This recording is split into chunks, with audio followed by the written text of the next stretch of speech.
ٹیپو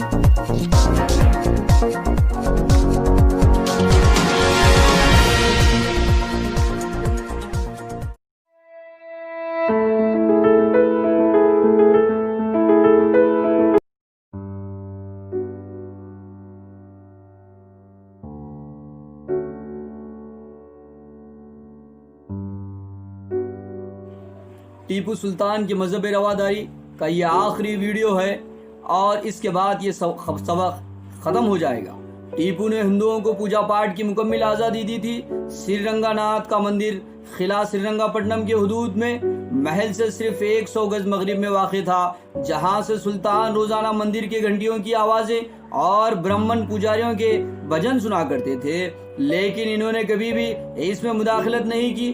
قلعے میں محل ہی کے قریب نرسا اور گنگا دھر ایسور کے 2 اور مندر بھی تھے، لیکن نہ تو ان مندروں میں نہ ان ہزارہ مندروں میں جو ان کی ملکیت کے طویل عرض میں پھیلے تھے انہوں نے ہندوؤں کو کبھی پوجا پاٹ کی ممانعت کی۔ اس کے برعکس برہمنوں کو ان کے مذہبی رسم کی ادائیگی کے لیے اکثر نقد رقمیں دی۔ ایک سند کے مطابق ٹیپو نے حکم دیا تھا کہ کڑپا کے مقام پولی ویندرا کے وینکٹا چلپلی میں مندر میں پوجا پاٹ جاری رکھا جائے اور انجلینا سوامی کے مندر میں بھی پوجا پاٹ کا جو سلسلہ منتخب کر دیا گیا تھا وہ دوبارہ شروع کیا جائے۔ ایک موقع پر تو انہوں نے ایک مندر کی تعمیر کرنے کا حکم بھی دیا تھا۔ 1780 میں جب حیدر علی نے کرناٹک پر حملہ کیا تو کانچی ورم میں اس نے گومپر میں مندر کی بنیاد رکھی تھی، لیکن وہ اسے مکمل نہیں کر سکا تھا۔ تیسری اینگلو میسور جنگ کے زمانے میں جب ٹیپو نے اس مقام پر گئے تو مندر کی تکمیل کے لیے 10,000 رہن عطا کیا تھا۔ اس موقع پر خیام کے دوران رت کے تہوار میں بھی انہوں نے حصہ لیا اور اس موقع پر جو آتش بازیاں چھوڑی گئی تھی اس کے اخراجات بھی انہوں نے برداشت کیے تھے۔ ٹیپو کے مذہبی پالیسی کا جائزہ لیتے وقت اسے بھی نظر انداز کیا جاتا ہے کہ کچھ لوگوں نے تبدیلی مذہب پر رضا و رغبت کیا تھا۔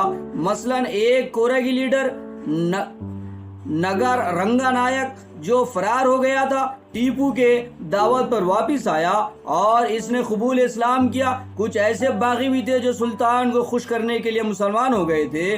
ہمیں یہ بات بھی یاد رکھنا چاہیے کہ کورگ اور مالابار کے علاوہ وہ سلطان کے کسی اور حصے میں ٹیپو سلطان نے مذہبی تبدیلی کی پالیسی اختیار نہیں کی، کیونکہ ان کے علاقے میں بغاوت شاذی ہوتی تھی۔ یہ بھی قابل ذکر ہے کہ مالابار میں بھی ٹیپو نے مندروں کی اور برہمنوں کی سرپرستی برابر جاری رکھی۔ 1799 میں جب ٹیپو سلطان نے ٹراونکل کی طرف کوچ شروع کیا تو 14 سے 29 دسمبر تک تریچور میں پڑاؤ کیا تھا۔ اس موقع پر فوجیوں کے لیے کھانا پکانے کے برتن ڈورک ناتھ کے مندر سے مستار منگوائے گئے تھے۔ تریچور سے روانگی کے وقت برتن انہوں نے واپس ہی نہیں کیے، بلکہ کانسے کا ایک بڑا شمادان بھی مندر کے نظر کیا تھا۔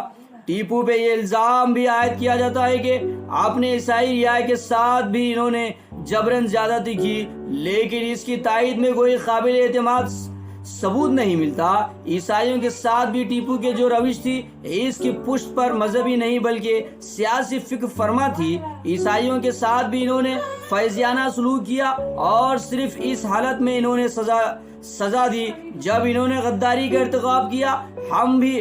ہم بھی یہ جانتے ہیں کہ ٹیپو نے ہندوؤں کو اعلیٰ عہدے پر مامور کیا، برہمنوں اور مندروں کو معافیاں دی، مورتی نصب کروائی، ہندوؤں کو مذہبی تہوار کے لیے امداد ہی نہیں دی بلکہ ان سے اپنا اعتقاد بھی وابستہ کیا، اور ان عظیم الشان مندروں کے معاملے میں کبھی مداخلت نہیں کی جو ان کے ریاست کے طول عرض پر پھیلے ہوئے تھے۔ ان حالات میں ناقابل یقین ہے کہ ایسے حکمران جس نے اس درجے رواداری اور فیاضی کا مظاہرہ کیا ہو اور جو اس درجے وسیع العقیدہ ہو، اس نے ہندوؤں کے ساتھ ہی زیادتی کا ارتکاب کیا ہو۔